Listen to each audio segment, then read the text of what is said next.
세 번째 강의는 강원인의 삶과 민속에 대해서 얘기해 보는 시간을 갖도록 하겠습니다. 중국에 살고 있는 조선족 가운데 강원도 사람들이 갖고 있는 정체성은 어디에서 찾을 수 있을까?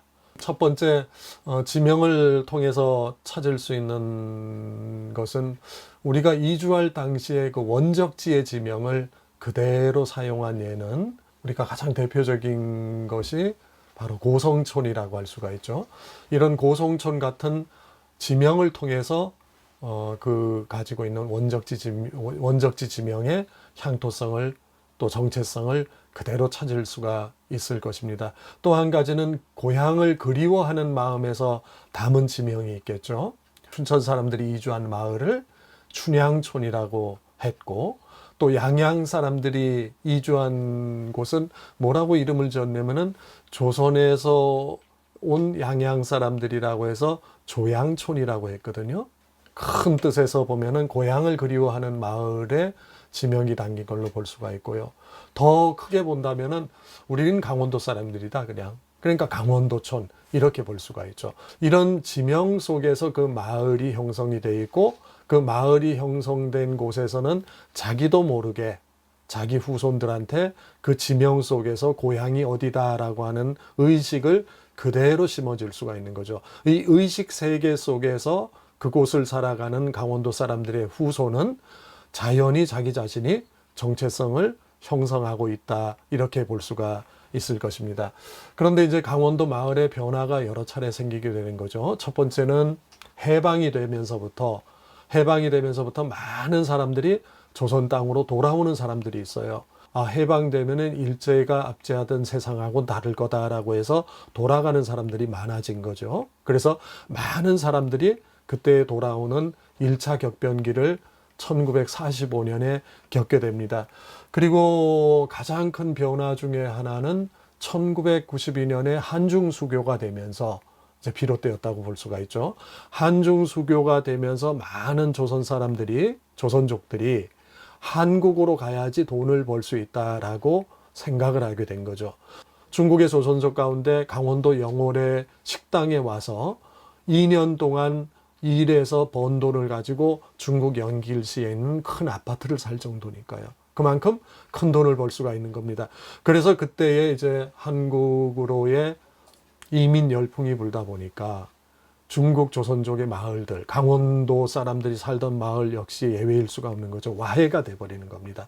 또 조선족 학교가 해체되는 이런 현상들이 생겨서 조선족 마을은 1990년대가 되면은 벌써 거의 붕괴 직전에 이르게 되는 겁니다. 그래서 많은 조선족 마을, 특히 강원도 사람들이 살던 마을은 그때 거의 다 해체되었다고 볼 수가 있습니다. 지금 현재 우리나라에 들어와 있는 조선족들이 공식적으로는 50만 명 가까이 된다고 하지만은 비공식적인 통계까지 하면 60만 명이라고 그러죠.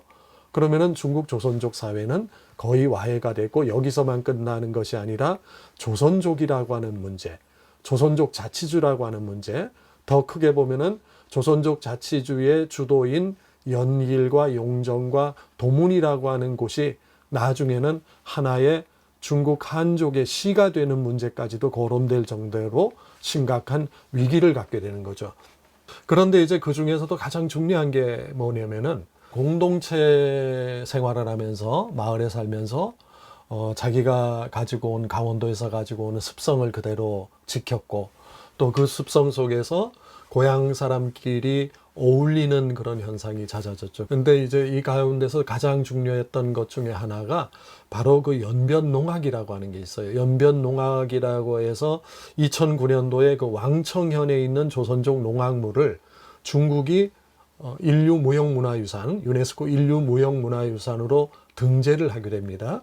그런데 2009년에 왕청현 조선족 상모춤이라고 하는 것을 등재할 당시에 많은 사람들이 이 상모춤의 기원이 과연 조선 어딘가라고 공부를 하고 또 생각을 하게 됐던 거죠. 그런데 그 바로 왕청현 상모춤의 원천이 1927년 강원도 춘성군 신동면 삼리에서 이주한 주민들에 의해서 비롯된 것입니다. 이분들이 이제 봄부터 논농사를 지으면서 또 밭농사를 지으면서 밭머리에다가 깃발을 꽂아놓고 열심히 농악을 하면서 뭐 꽹과리와 장구와 징을 두드리면서 일을 합니다.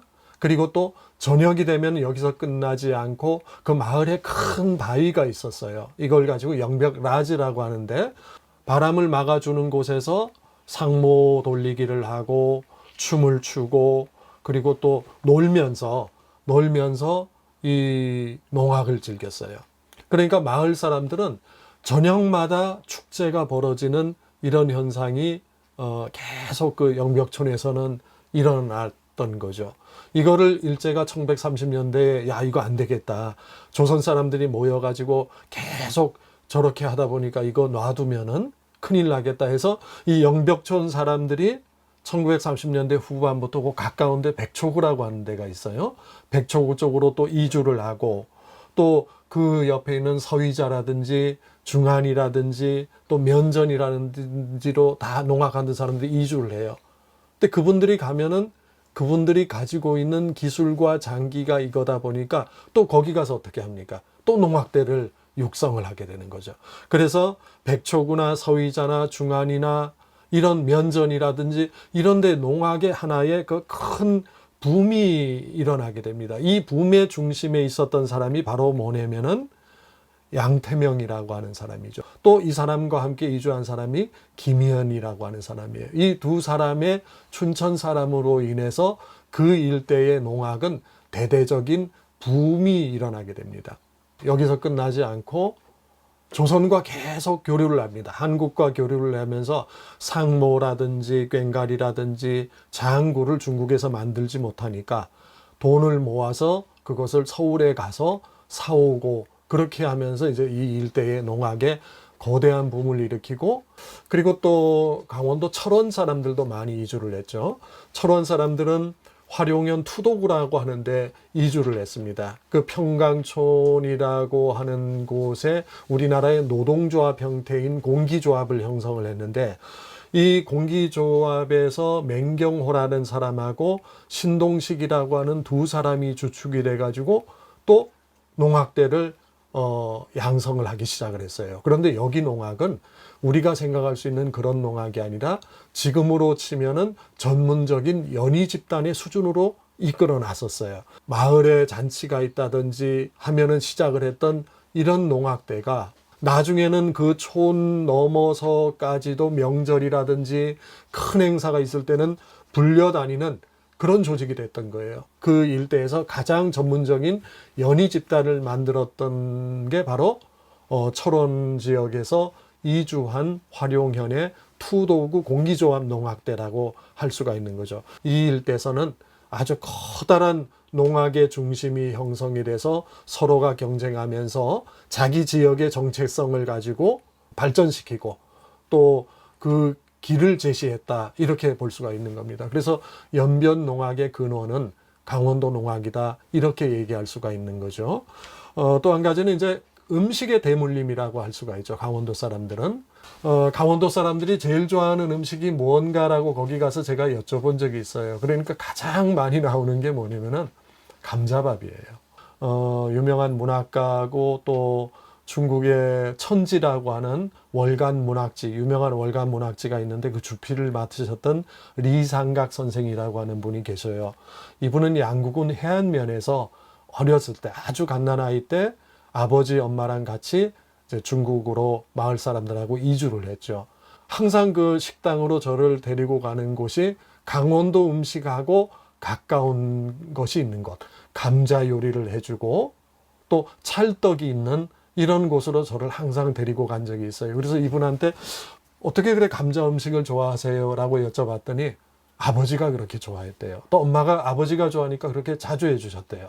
이러한 음식의 대물림이라고 하는 것이 계속 일어난 거죠. 또 자녀분들이 중국에 살고 있는데 이분들 역시도 강원도 음식을 좋아하게 되는 거죠. 아버지가 좋아했으니까. 이런 음식의 대물림 속에서 지금도 자기가 강원도 사람들이다라는 정체성을 가지고 있는 겁니다.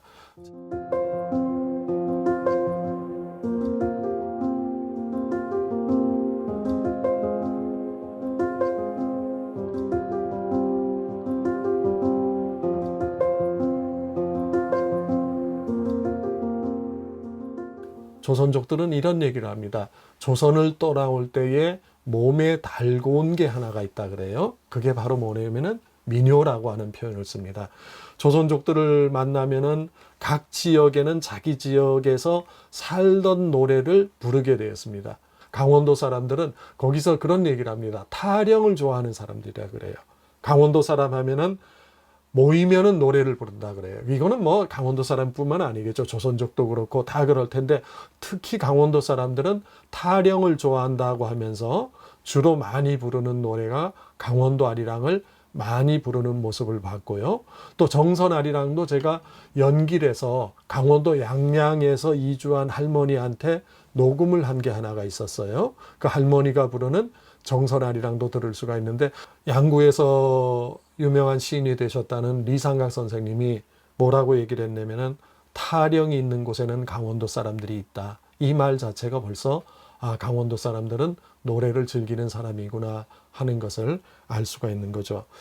그런데 이제 아쉽게도 강원도의 민속, 또 강원도의 마을, 강원도의 풍속, 이런 모든 강원도의 자산들이 사라져가는 위기에 처했습니다. 1992년에 조선족 사회가 서서히 이주 또 제2주를 통해서 붕괴되기 시작하고 마을이 와해되고 또 마을 기반이 해체되면서 강원도 마을도 이제는 해체되고 함께 모여 살던 사람들이 각자 도생을 하게 된 거죠. 결국 강원도 마을에 기반을 두고 있던 강원도 민속이라고 하는 것은 다 사라지게 되었던 거죠.